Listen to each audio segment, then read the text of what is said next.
സദ്യ special ആയിട്ടുള്ള ഒരു cabbage തോരൻ തയ്യാറാക്കാം.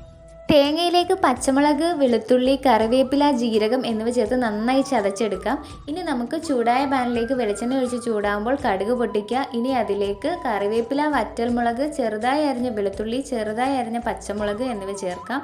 ഇനി അതിലേക്ക് ചെറുതായിട്ട് അരിഞ്ഞ സവാള കൂടി ചേർത്ത് നന്നായി മിക്സ് ചെയ്തെടുക്കുക. സവാള ഒന്ന് വഴന്ന് വരുമ്പോഴത്തേനും പൊടിയായിട്ട് നുറുക്കിയ ക്യാബേജും കൂടി നമുക്കിതിലേക്ക് ഇട്ട് കൊടുക്കാം. ക്യാബേജ് നന്നായിട്ട് ഉള്ളിയുമായി എല്ലാം മിക്സ് ചെയ്ത് നന്നായിട്ടൊന്ന് വേവിച്ചെടുക്കുക.